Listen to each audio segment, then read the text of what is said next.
신명기 32장 6절 말씀 한 구절만 보겠습니다. 오 어리석고 현명하지 못한 백성아, 너희가 주께 이같이 보답하느냐? 그분은 너를 사신 아버지가 아니냐? 그분은 너를 지으시고 세우신 분이 아니냐? 이 본문을 가지고 주께 보답하라, 이런 제목으로 말씀을 전하겠습니다. 제목 주제는 주의 베푸심을 기억하고 잊지 말라입니다. 학창 시절에 생물을 분류할 때 여러분 외웠던 첫 글자가 있죠. 종속, 과목, 강문계 이렇게 해서 마지막 개자가 식물계, 동물계를 나누는 그런 큰 구분을 우리가 배웠습니다. 이 중에서 전 세계 동물들 약 35개의 문으로 나누어집니다. 세분화된 종의 수는 원생 동물을 제외하고는 133만 건이 넘는다고 합니다. 많이 있습니다. 이런 다양한 동물들 그 특성을 종별로 가지고 있습니다. 그런데 한 가지 유사한 특징이 있는데, 야생 동물이라고 하더라도 자신이 받은 은혜를 기억하는 것입니다. 또 자신만의 방법으로 그 은혜를 보답하게 됩니다. 여러분, 우리나라의 전래 동화 거기에는 은혜 갚은 생쥐가 나옵니다. 은혜 갚은 고양이도 있고 은혜 갚은 강아지도 있습니다. 그러니까 무언가 주인이 베풀어 준 것에 대해서 보답하려고 하는 겁니다. 은혜 갚은 까치도 있습니다. 은혜 갚은 구렁이, 개구리, 두꺼비, 호랑이, 여우, 사자, 이 동물들은 자신이 은혜를 받으면 자신만의 방법으로 갚았습니다. 꿩도 있고 까치도 있습니다. 물고기도 있습니다. 고래도 있고 거북이도 있습니다. 식물 중에는 느티나무도 있습니다. 간혹 다큐멘터리에서 이런 동물들이 받은 은혜에 보답하는 그런 감동적인 영상을 볼 때가 있습니다. 어떤 어린 사자가 야생에서 버려졌습니다. 굶주림에 죽어가던 자신을 거두어준 그 사육사를 잊지 못합니다. 사자는. 어릴 때는 사자가 작으니까 안겨도 귀엽지 않습니까? 10년이 지났어요. 이제 사자가 사육사보다 훨씬 커졌습니다. 그런데도 매일 똑같이 뛰어올라서 사자를 껴안는 겁니다. 우리가 보기에는 잡아먹는 것 같죠? 근데 사자의 표정이 달라요. 은혜를 잊지 않는 겁니다. 대부분의 동물은 자기에게 친절과 호의를 베풀어준 그 사실을 기억하고 있지 않습니다. 근데 사람은 어떻습니까? 사람은 자신들이 스스로 말하기를 인간은 배신의 동물이라고 합니다. 자신이 받은 은혜를 보답하기는커녕 오히려 원수로 갚을 수 있는 유일한 동물입니다. 배신이란 말은 믿음이나 의리를 저버린다는 겁니다. 다른 사람이 붙여준 것이 아니라 자기들 스스로 사람은 배신의 동물이라고 말합니다. 그러니까 살아가면서 누군가에게 배신을 당해 보았고 자신도 배신을 해 보았다는 말입니다. 그래서 대부분 이 말에 동의합니다. 예수님께서도 지상의 삶을 사실 때에 배신을 당하셨습니다.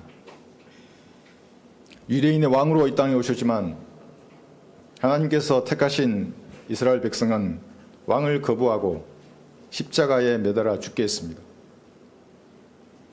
예수님은 자기 백성들의 질병을 고치시고 문둥병자를 깨끗하게 치유하셨습니다. 광야에서 수만 명의 배고픈 백성들을 먹이셨습니다. 소경의 눈을 뜨게 하시고 기머거리의 길을 고치셨습니다. 죽어서 썩어가는 송장도 살리셨습니다. 그것을 눈으로 보았으면서도 이스라엘 백성은 예수님을 배신했습니다. 요한복음 19장 15절을 보십시오. 그들이 소리 지르기를 처단하소서, 처단하소서, 그를 십자가에 못 박으소서라고 하더라. 빌라도가 그들에게 말하기를 너희의 왕을 내가 십자가에 못 박으려 하고 하니 선임 제사장들이 대답하기를 카이사 외에는 우리에게 왕이 없나이다 라고 하더라. 자신들의 왕이지 않습니까? 하나님이십니다. 그런데도 자기들의 왕은 버리고 벌레 같은 인간 왕을 원하는 당시 이스라엘 백성들의 외침입니다. 그를 십자가에 못 박으소서.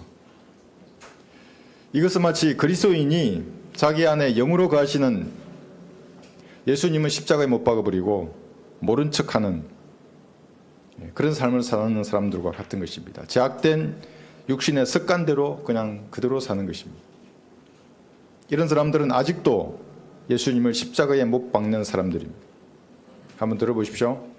그래서 빌라도가 그들에게 말하기를 그가 무슨 악한 일을 행하였느냐고 하니 그들이 더 크게 소리질러 그를 십자가에 못 박으소서라고 하더라. 구원받으면 예수님의 영이 여러분 안에 거하지 않습니까? 성령께서 여러분에게 무엇이라고 말씀하시는데 여러분이 다시 예수님을 십자가에 못 박는 것과 똑같은 것입니다. 닥치고 있어 이렇게 말하는 거예요.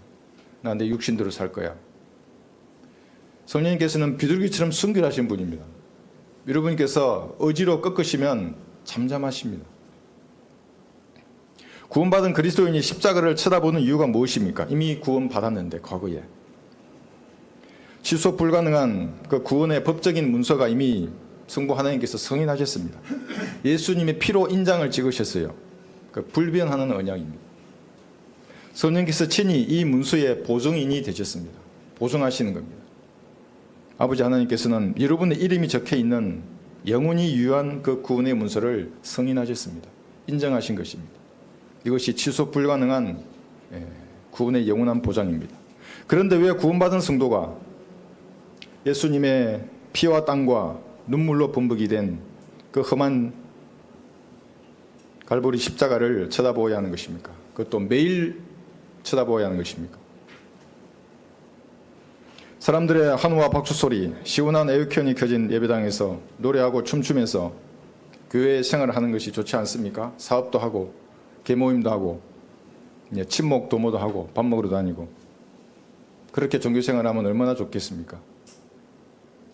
그러나 주님께서 보존하신 한글 킹 제임스 성경이 없고 그 말씀에 근거한 성경적 교리가 전파되지 않는 곳에서는 마귀의 영들이 준동하는 것입니다. 찬양하고 율동을 하고 감동적인 설교를 하더라도 하나님과 무관한 종교 행사일 뿐입니다. 그 당시 예수님을 십자가에 못 박아 죽였던 그 마귀들의 영이 그렇게 준동하는 것입니다. 종교적인 영들입니다. 똑같습니다. 그때도 종교적인 영들이 준동을 했고 지금도 마찬가지입니다. 집단 마귀들림이라고 하는 것입니다. 그런 곳에 가면 기록된 말씀을 믿는 믿음을 강조하지 않습니다. 감정만 고조시키는 것입니다. 그러니까 이렇게 부글부글 끓다가 상황이 바뀌면 식어버리는 겁니다. 여러분이 매일 험한 십자가를 쳐다보아야 하는 이유가 있습니다. 십자가에 못 박혀서 죽어가는 사람은 예수님이 아니라 자신의 육신임을 상기시키기 위해서입니다. 그것을 기억하고 잊지 말아야 합니다. 하나님 보시기에는 여러분들은 전부 십자가에 매달려 죽어가고 있는 사람들입니다. 갈라디아서 2장 20절을 펴보십시오. 구원받은 그리스도인에게 말하는 겁니다. 종교인들이 아닙니다. 그 사람들은. 십자가에 못 박은 척 흉내를 내더라도 결코 능력이 드러나지 않습니다. 그런 사람에게는. 갈라디아서 2장 20절. 내가 그리스도와 함께 십자가에 못 박혀 있으나 못 박혀 있습니다. 여러분들이. 하나님 보시는 눈에는. 그럼에도 나는 살아있노라. 죽었는데 산 사람들입니다. 그러나 내가 사는 것이 아니요 그리스도께서 내 안에 사시는 것이라. 내가 이제 육신 안에서 사는 삶은 나를 사랑하시어 나를 위해 자신을 주신 하나님의 아들을 믿는 믿음으로 사는 것이라. 자신의 육신이 지금 못 박혀 죽어가고 있는 것으로 여기지 않는 성도는 예수님을 십자가에 못 박혀 있는 것으로 여기는 사람입니다. 자기는 자기 마음대로 사는 겁니다. 십자가는 예수님을 못 박아놓고 착각하면 안 되는 겁니다. 예수님이 이미 2000년 전에 부활하셨어요. 다시는 못 박히지 않아요. 예수님은. 재림하실 때 예수님의 모습을 보십시오. 그때 못 박았던 그 모든 마귀의 자식들 다 쓸어버리실 것입니다. 수십억 명이더라도. 성도가 바라보는 십자가에는 자기 자신이 달려 있어야 합니다. 그래서 매일 쳐다보라는 겁니다. 죄인이 구원받았을 때 십자가에 매달려 죽어가고 계시던 분은 예수님이십니다. 그러니까 그 예수님을 보고 죄인이 구원받았어요. 처음에. 그분이 흘리신 피로 구원받은 성도가 그럼 바라보는 십자가에는 자신이 못 박혀 죽어가고 있는 것으로 여겨야 하는 것입니다. 성도가 보는 눈에는 자기가 이제 못 박혀 있는 겁니다. 그곳에 살아있지만 죽은 사람들입니다. 좀비가 이 자리에 오면 어떻게 되겠어요? 좀비가 왔어요. 이제 여러분을 쳐다봤어요. 좀비가 이렇게 말해야죠. 이게 진짜 좀비네. 이 사람 죽었는데 살아있네.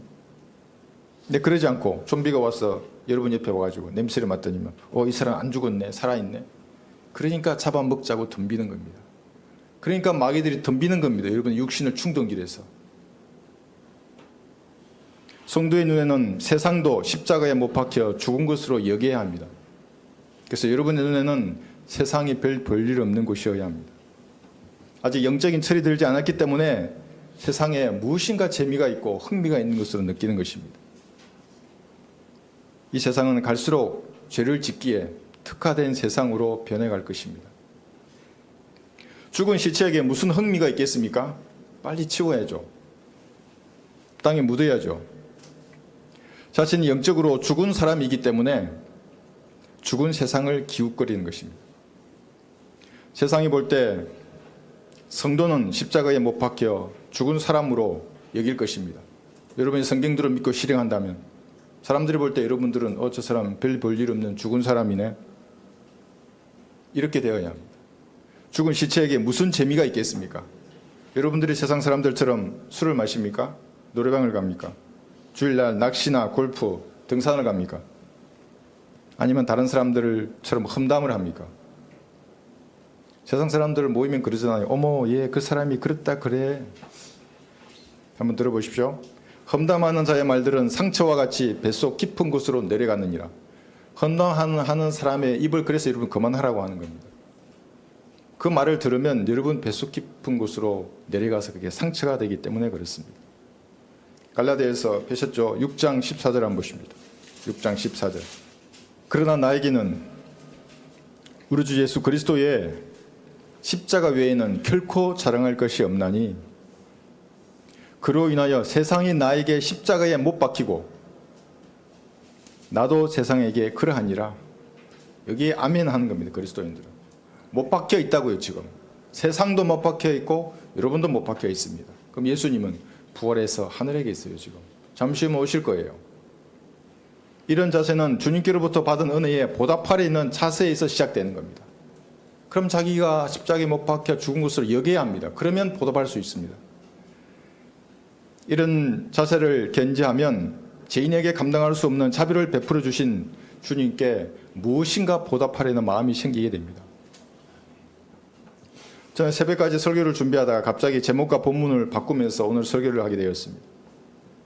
저와 같은 죄인에게 베풀어 주신 주님의 사랑과 자애하심이 너무나 가까이 다가왔습니다. 몸둘 바를 몰랐습니다. 이것이 침상 기도의 능력입니다. 자다가 일어나면 여러분 자다가 하나님 앞에 갈 수 있어요? 진지하게 기도하는 겁니다. 여러분 문제가 있으면 진지하게 기도하십시오. 주님 앞에. 그럼 하나님의 임재 안에서 기도하는 것이 무엇인지를 알게 됩니다. 깊은 기도를 하게 되는 것입니다.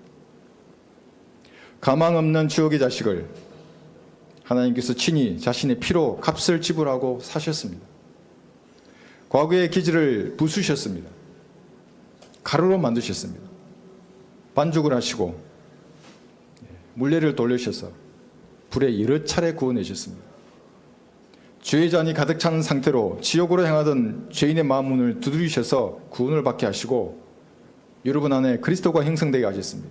제 안에도 마찬가지입니다.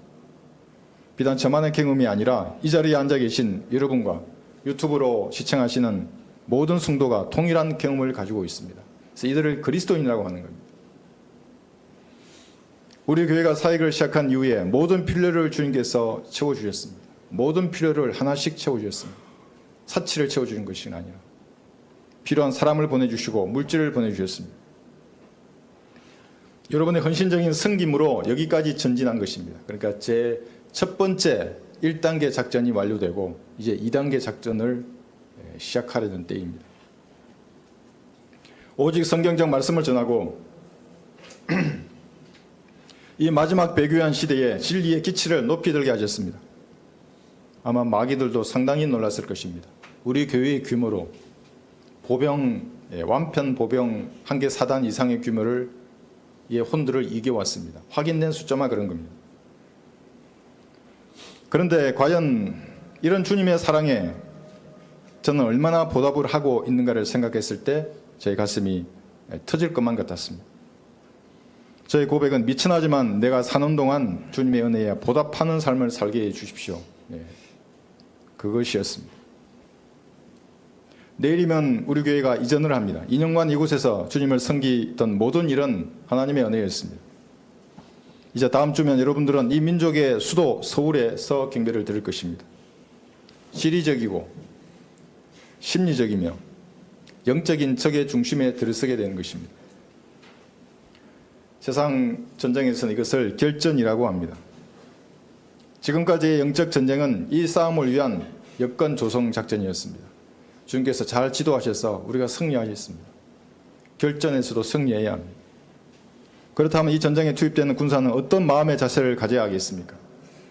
새벽 침상에서 기도하면서 제 마음을 가득 채웠던 뚜렷한 말씀은 주님께 보답하는 삶을 살아야 한다는 것이었습니다. 여러분 모두가 견지해야 할 자세입니다. 자신이 하고 싶은 일, 가고 싶은 곳으로 가는 것이 아니라 성경이 하라고 하시고 말씀하시는 그 일, 가라고 하시는 그곳으로 가야 합니다. 사는 동안 여러분을 통하여 마귀들이 조금도 유익을 얻지 못하게 해야 합니다. 주님께서 원하시는 곳에서 성경대로 말씀을 전하고 잃어버리는 혼들을 이겨오다가 주님이 정하신 때가 되면 셋째 하늘로 가는 것입니다. 그곳에서 여러분들은 영원한 자유를 누릴 것입니다. 그곳에서 자신의 몸을 희생 제물로 바쳐서 여러분을 사랑하셨던 창조주 예수님을 대면할 것입니다. 그날에 오기까지 그리스도인은 무엇을 하든지 주님께서 베풀어 주신 사랑에 틀 것만큼이라도 보답하는 삶을 살아야 하는 것입니다. 본문을 다시 보겠습니다. 신명기 32장 6절입니다. 오 어리석고 현명하지 못한 백성아, 너희가 주께 이같이 보답하느냐? 그분은 너를 사신 아버지가 아니냐? 그분은 너를 지으시고 세우신 분이 아니냐? 어머니의 태에서 여러분을 지으시고 세우시며 붙드셨고 꺼내신 분은 하나님이십니다. 그렇게 여러분들이 생명을 부여받은 것입니다. 여러분은 육신적인 생명뿐만 아니라 구원을 받아서 영적인 생명도 받았습니다. 왜 생명을 받은 것입니까? 생명을 받은 모든 존재는 하나님을 찬양케 하기 위함입니다. 입술로 찬송을 드리고 행실과 마음과 말로서 주님을 높여드리는 찬양을 하기 위해서 생명이 존재하는 것입니다. 한번 들어보십시오. 주께서 나를 모태에서부터 붙드셨으며 내 어머니의 배에서 나를 꺼내신 분도 주시니 내가 계속해서 주를 찬양하리이다. 높여드리는 겁니다. 찬양한다는 말이. 시편 71편 6절입니다. 생명이 없는 찬양단의 노래는 마귀가 받는 것입니다. 아무리 거룩하고 웅장한 건물에서 다양한 악기로 찬양하더라도 구원받지 않는 사람이 드리는 찬양은 마귀가 경비를 받고 있는 것입니다. 뿐만 아니라 하나님께서는 자신의 피로 여러분의 죗값을 지불하고 하셨습니다. 마귀의 소나기에서 놀아나던 마귀의 자식을 하나님의 자녀로 입양시키셨습니다. 히브리서 9장 12절을 보겠습니다. 염소와 송아지의 피로 아니하고 오직 자신의 피로 한 번 성소에 들어가셔서 우리를 위한 영원한 구속을 이루셨느니라. 영원히 값이 지불됐다고요. 그래서 결코 지옥에 안 가는 겁니다. 여러분 예수님을 구주로 영접할 때에 단번에 영원한 구속을 이루셨습니다. 이런 예수님께 보답하는 삶을 사는 것은 당연한 일입니다. 그런데 어떤 사람의 행실이나 그가 마음속에 품고 있는 삶의 동기는 주님께서 이같이 평가하시는 겁니다. 내가 이같이 보답하느냐? 내가 이같이 보답하느냐? 이 사람들은 구원받은 다음에 주님을 위해서 살지 않고 자신을 위해서 사는 사람들입니다.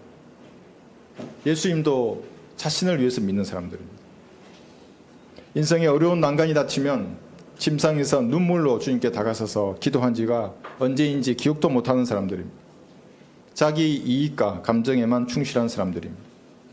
성경은 이런 사람들을 어리석고 미련한 사람들이라고 말합니다. 이런 사람을 만나느니 차라리 새끼를 빼앗겨서 미쳐 날뛰는 암곰을 만나는 것이 좋다고 성경은 말씀하십니다. 잠언 17장을 펴보십시오.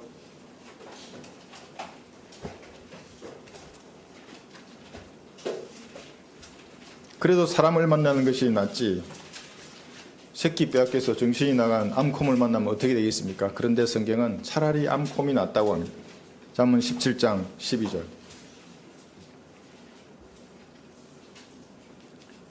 미련한 짓을 행하는 어리석은 자를 만나느니 차라리 새끼 빼앗긴 암곰을 만날지니라. 미련한 것입니다. 자신을 위해서 산다는 것은. 주님과 무관한 삶을 사는 것은 미련한 것입니다. 암곰을 만나면 여러분 어떻게 하시겠어요? 나무 위로 올라가시겠습니까? 네, 곰이 나무를 훨씬 잘 탑니다. 네. 달리기에서 도망가시겠습니까? 곰은 시속 40km까지 뛸 수 있습니다. 안 돼요. 방법이 없어요. 어떤 영상을 보니까 곰이 가까우니까 양손을 높이 들고 곰처럼 소리치더라고요. 곰이 놀라서 도망가는 걸 봤습니다. 그러니까 암곰을 만나면 살 수도 있습니다. 그러나 미련하고 어리석은 사람을 만나면 그 사람은 평생 자신을 괴롭히는 사람입니다. 그러니까 다른 사람도 괴롭히게 되어 있습니다. 구원받기 전에 기질대로 살려고 하기 때문에 다른 사람의 기록도 다 뺏어가는 것입니다. 차라리 암곰을 만나는 것이 좋다고 성경은 말씀하십니다. 야간에 수색작전을 한다고 한번 생각해 보십시오. 앞에 짐승을 만나는 것하고 사람을 만나는 것하고 뭐가 더 무섭겠습니까? 사람이 훨씬 무서운 겁니다. 짐승은 해를 먼저 입히지 않아요. 웬만하면. 자기도 무서워요. 그래서 서로 도망가요. 웬만하면. 사람은 다른 것입니다. 왜 성도가 이런 어리석고 미련하며 현명하지 못하다는 핀잔을 주님께로부터 듣는 것입니까?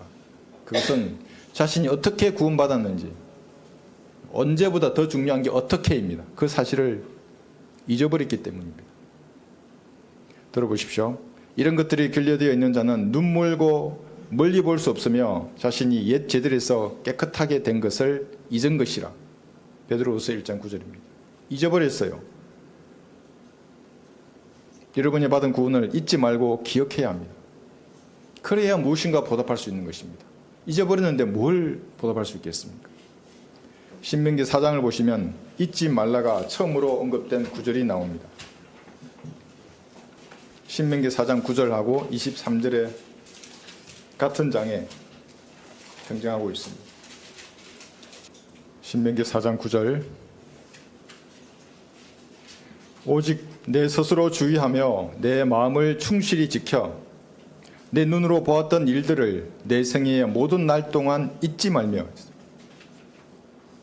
그 일들이 내 마음에서 떠나지 않도록 하라. 또한 내 아들들과 내 아들들의 아들들에게 그 일들을 가르치라. 잊지 말고 떠나지 않도록 하고 가르치라는 겁니다. 여러분이 처음 죄인임을 알고 지옥의 두려움 가운데 갈보리를 쳐다보았던 그때를 잊지 말아야 합니다. 세상의 방식대로 구원을 거부하고 살았다면 안개와 같은 여러분의 인생이 끝났을 때 여러분들은 지옥에서 깨어났을 것입니다. 영원한 수치와 고통의 연속에 있을 것입니다. 갈보리가 아니었다면 모두가 가망 없는 마귀의 자식이었습니다. 나는 좀 낫다고 생각하면 결코 구원받을 수 없습니다. 그런 여러분을 예수님께서 자신의 피로 지옥에서 구원하신 것입니다. 어찌 이런 사랑을 잊을 수 있겠습니까? 그러니까 예수님의 사랑을 거부하는 사람은 세상에 어떠한 숭고한 사랑도 말할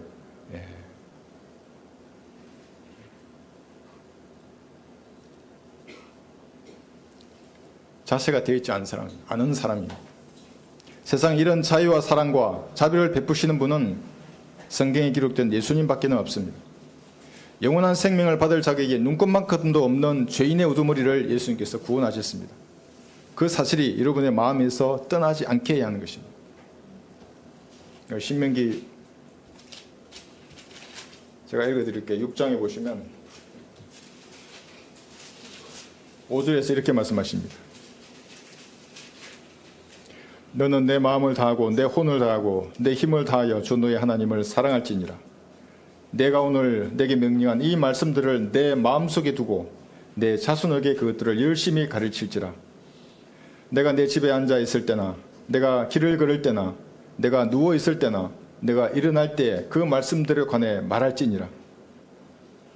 또 너는 그것들을 내 손에 메어 표적을 삼고 내 양눈 사이에 표가 되게 할 것이며 너는 그것들을 내 집 기둥들과 내 대문들에 기록할지니라.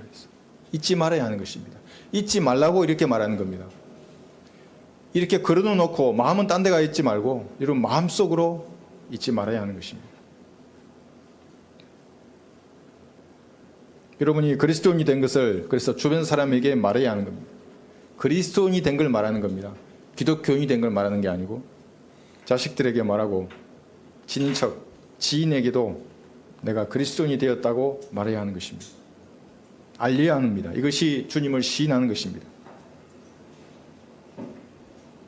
주님도 알렸잖아요. 여러분을 사랑한다는 표를 갈보리 십자가 위에서 벌레 같은 인간들 앞에서 수치와 조롱을 당하시면서까지 알렸어요. 여러분도 알리셔야 하는 겁니다. 그래서 난 예수님 피로 구원받은 그리스도인이라고 세상 사람들처럼 살지 않는다고 말해야 하는 것입니다. 그리고 여러분 자신의 유익을 위해서 살지 않아야 합니다. 이기적이지 않습니다. 그리스도인은 다른 사람의 유익을 먼저 구하는 것입니다. 형제 자매들을 말하는 것입니다. 다른 사람에게 상처를 준 말이 있다면 그리스도인들은 미안하다고 말하는 겁니다. 내가 미안하다고. 그리고 성결한 삶을 살 수 있도록 주님 앞에 기도하는 것입니다. 구원받기 전에는 모든 인간이 이기적이에요. 자기 욕심밖에 모르는 겁니다. 하나님의 사랑이 내 마음에 들어오면 이제 다른 사람의 유익을 먼저 구하고 보입니다. 그것이 말이나 행동으로. 그게 약하면 주님 앞에 기도해야 하는 겁니다. 23절 보시면 신명기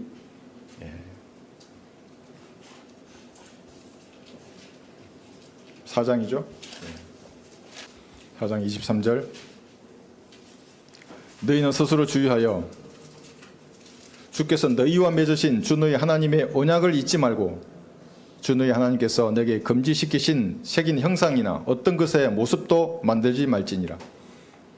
이는 주 너희 하나님은 소멸케 하시는 불 곧 질투하는 하나님이십니다. 그러니까 실제적인 형상을 만들었어요.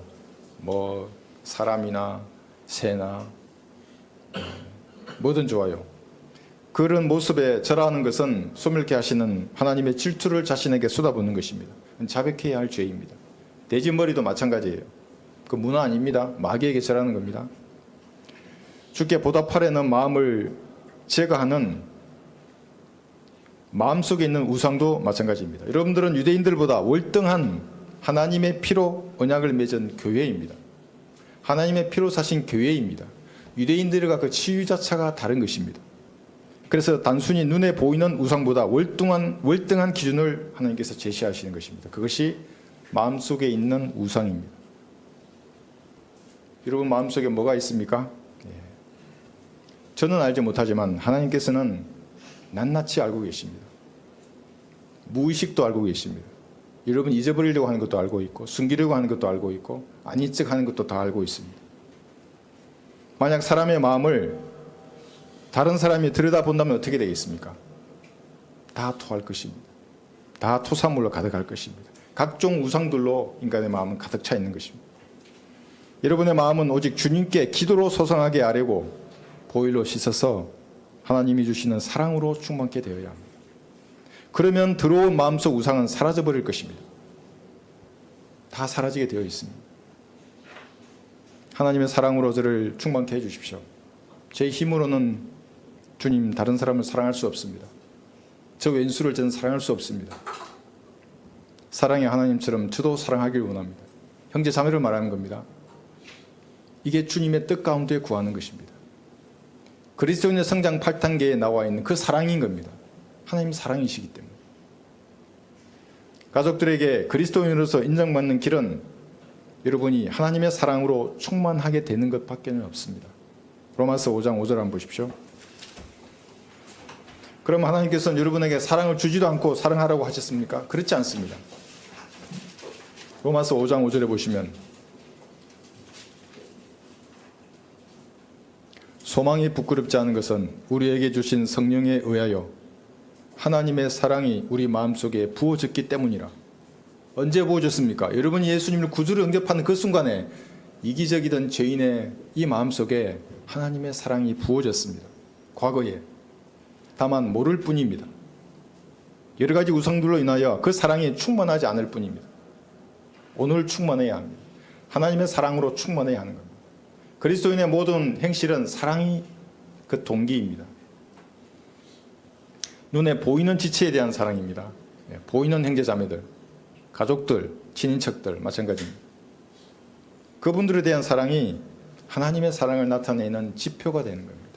눈금이에요, 눈금. 게이지이고 그래프입니다. 아내를 어떻게 사랑하라고 했습니까?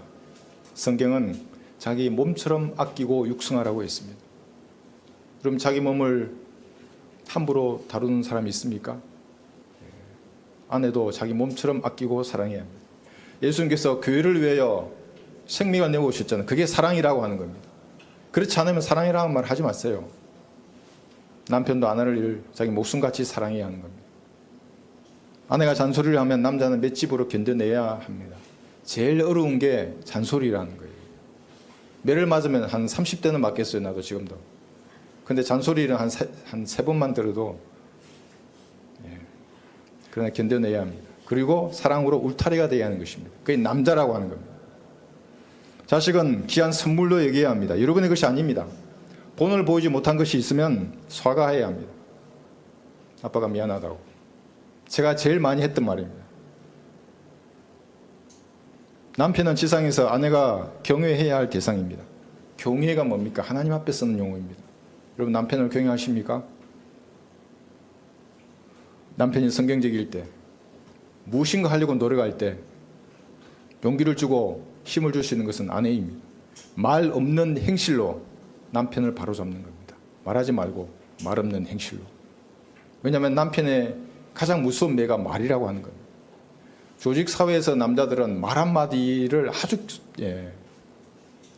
무게를 가지고 받아들이기 때문에 그 무게를 수십 톤의 무게를 한번 생각해 보세요. 계속 쓰면 어떻게 되겠어요, 남자들이. 부모님은 여러분들이 지상에서 보답해야 할 분입니다. 효도해야 합니다.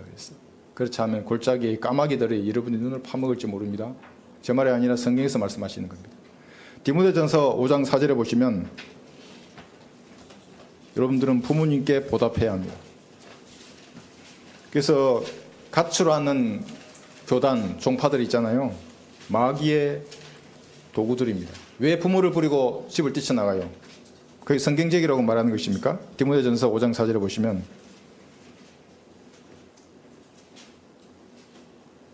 만일 어떤 가부에게 자녀나 자손들이 있거든 그들로 먼저 집에서 효도를 행하여 자기 부모에게 보답하는 것을 배우게 하라.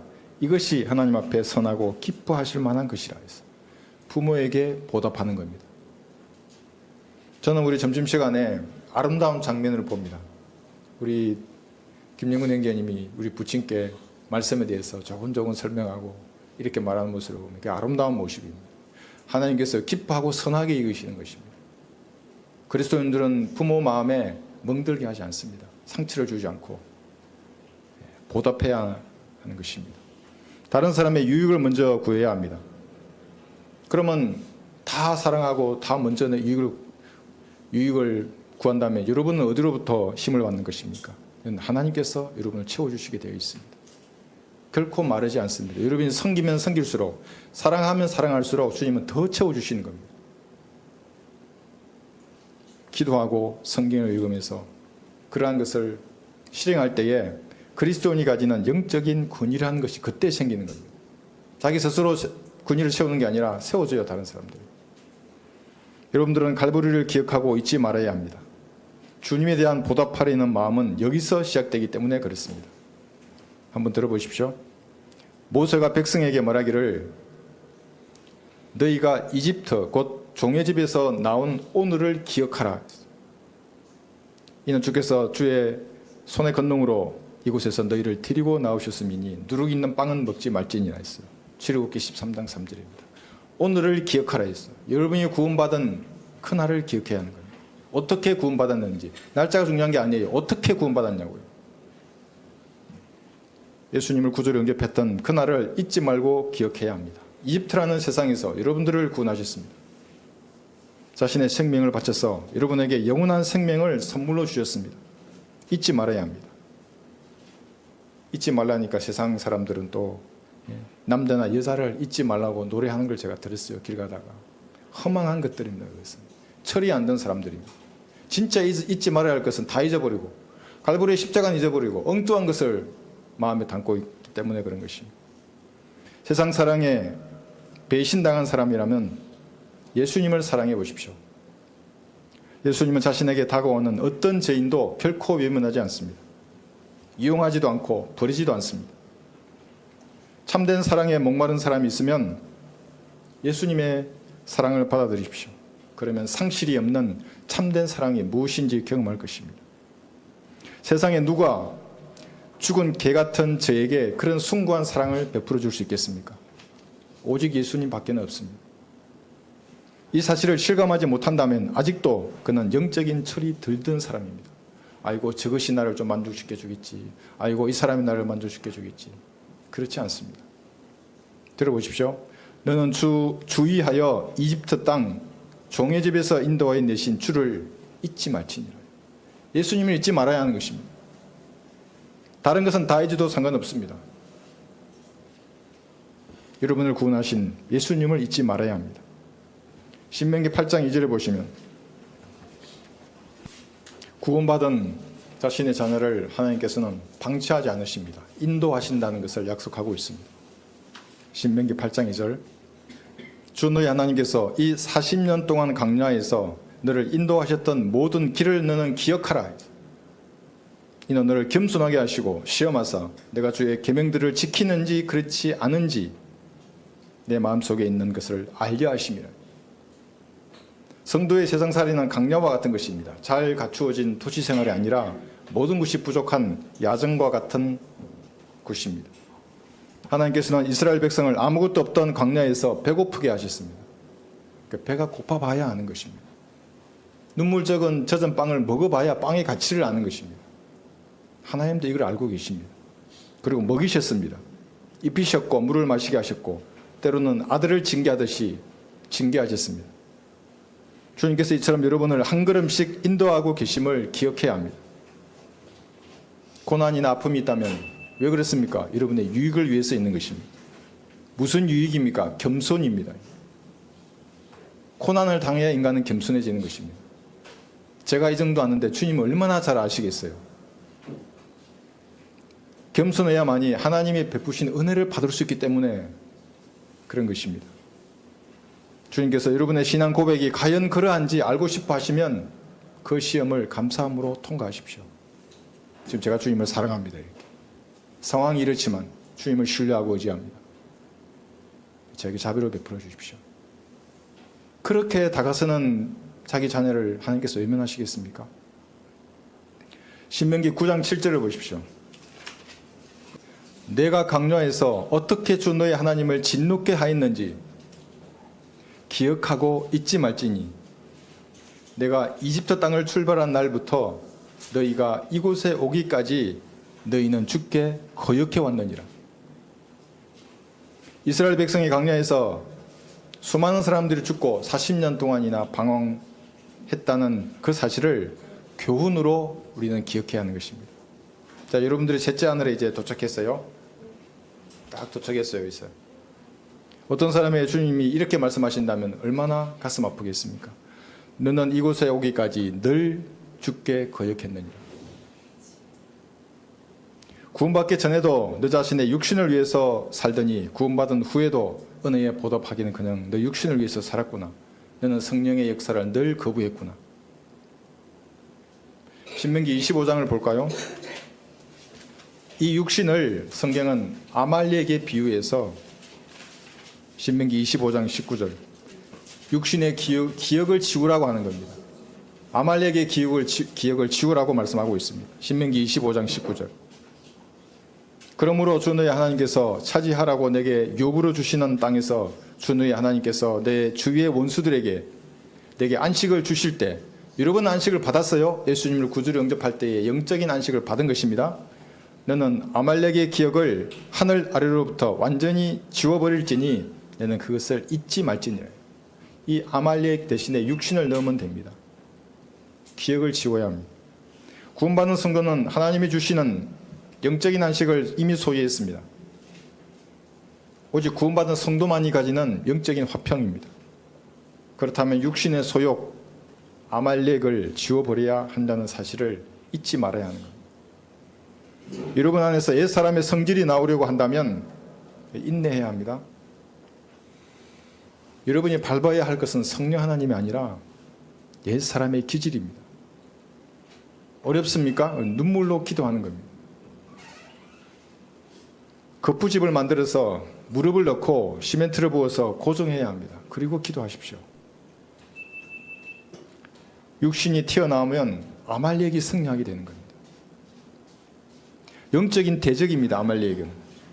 영적인 대적이 승리하는 꼴을 주님의 군사가 어떻게 보고 있습니까?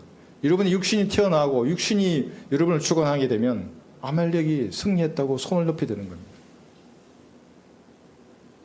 세상 전쟁이라고 한다면 악으로 깡으로 싸워야 합니다. 악으로 깡으로. 구호도 악으로 깡이에요. 제가 처음 기갑 부대 갔는데 그 전차 중대 뭐라 그러냐면 정갈중대라. 정갈중대. 하나 둘이 아니라 악으로 깡으로예요. 거기는. 세상 군대가 그렇게 하는 겁니다. 영적인 전쟁은 바로 그 악이나 깡이 죽은 것으로 여겨야 하는 겁니다. 악이나 깡이 놓으면 여러분 패배한 거예요. 아말렉이 승리한 겁니다. 들어보십시오. 이는 우리가 육신 안에서 행하지만 육신을 따라 싸우지 아니함이니. 악으로 깡으로 싸우는 게 아니라는 겁니다.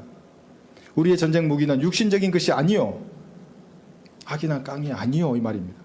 오직 하나님을 통하여 견고한 요새들을 무너뜨리는 능력이라. 영적인 능력입니다. 신랄함, 끌로 판다고 하지 않습니까? 세상 사람들이. 죄입니다. 그것이. 냉소적인 태도, 완고함, 고집쟁이, 정죄함, 고압적인 자세, 권위적인 자세, 이런 것들을 버려야 합니다. 그래야만 주님의 베푸심에 대해서 무엇인가 보답하는 삶을 살 수가 있는 것입니다. 시편 116편을 볼까요? 시편 116편 12절에서는 나를 향한 주의 모든 베푸심을 내가 주께 무엇으로 보답할까? 곰곰이 생각해 보십시오. 죄인에게 감당할 수 없는 사랑과 자애를 베풀어 주신 주님께 내가 무엇으로 보답할까입니다. 제도교회 같이 교회에 돈 내라는 말이 아닙니다. 여러분에게 갈보리를 잊지 말라고 하는 겁니다. 여기서 시작됩니다. 보답하는 삶이라는 것이. 그러면 여러분 마음속에 사랑으로 채워지기 때문에 정말 주님과 동행하는 삶을 살 수가 있습니다. 그러면 주님께서 여러분의 능력을 주셔서 무엇인가 하게 하십니다. 13절 보시면 내가 구원의 잔을 들고 주의 이름을 부르리라. 이렇게 되는 겁니다. 구원의 잔을 드는 겁니다. 술잔 아닙니다. 사람들은 잔 그러면 술잔을 생각합니다. 그러나 인간들은 잔에다가 무엇이든 담아서 마십니다. 어떤 사람은 밤새 술을 부어 마십니다. 술도 종류가 많습니다. 밤새 부어서 마십니다. 어떤 사람은 쾌락의 잔을 밤새워 마십니다. 돈이나 권력을 부어서 마시고 육신의 만족을 잔에 부어서 평생을 마십니다. 그러다가 어느 날 빈잔으로 지옥에서 눈을 뜰 것입니다. 그래서 세상 가수들은 빈잔이라는 노래도 부른다고요. 어떻게 알았어요, 자기가? 성경에 나와 있는 것인데. 아무도 그 사람은 지옥에 가서라도 습관적으로 유황불을 담아서 마실 거예요. 축배를 드는 겁니다. 그 고통의 연기가 영원 무궁토록 올라갔는데 무슨 의미가 있어요, 그게? 불쌍한 사람들입니다. 여러분도 구원받기 전, 헌신하기 전 즐기던 그 육신적인 아말렉의 기억을 하늘 아래로부터 모두 지워야 합니다. 더 이상 지저분한 세상의 잔을 여러분의 잔에 담지 말아야 합니다. 마시지 말아야 합니다. 주님이 주시는 잔으로 얼마든지 만족할 수 있습니다. 그렇게 하지 않는다면 여러분도 주님 앞에 섰을 때에 세상에 쓰레기를 담았던 빈잔을 들고 서 계실 것입니다. 빈잔을 혼자 들고 있어요. 이렇게 잔을. 아마 정막이 흐를 겁니다. 왜 다 알거든요. 이제 무슨 일이 일어날까지 주변의 사람들은. 주님께서 물으실 것입니다. 이봐, 그 잔은 어디에 쓰는 물건이야? 여러분 답변해야 하는 겁니다. 아, 그게 말입니다. 이게 그러니까 뭐라고 답변하실 것입니까? 죄를 차마 알지도 못하는 예수님께서 욕망으로 가득 찬 여러분의 빈 잔에 아무런 관심도 가지지 않을 것입니다. 다만 질문하실 것입니다. 그 잔은 어디에 쓰는 물건이냐? 오늘 답변이 궁색하시면 그날에는 수치와 부끄러움을 당할 것입니다. 그러기 전에 오늘 여러분의 잔을 깨끗하게 정리해야 하는 것입니다. 그러면 무엇인가 주님께 보답할 수 있습니다. 갈보리를 쳐다보십시오. 오직 갈보리를 쳐다보십시오. 예수님의 사랑과 자애하심을 기억하고 잊지 마십시오. 오 네호나 주를 송축하고 그의 모든 베푸심을 잊지 말라. 시편 103편 2절의 말씀입니다. 하나님께 선물을 받을 자격이 없는 죄인에게 베풀어 주시는 그 넘치는 은혜를 기억하고 잊지 말아야 합니다. 다른 것은 다 시간이 지나고 세월이 흘러가면 퇴색하고 변하지만 이것만은 변하지 말아야 하는 것입니다. 그래야 주님께 보답하는 삶을 살 수가 있습니다. 적의 심장으로 들어가서 결전을 치러야 하는 이 시기에 여러분의 마음을 온전히 주님께 내어보시고 다만 주님께 보답하는 삶을 살겠다고 그렇게 다짐하는 귀한 시간이 되시기를 바랍니다.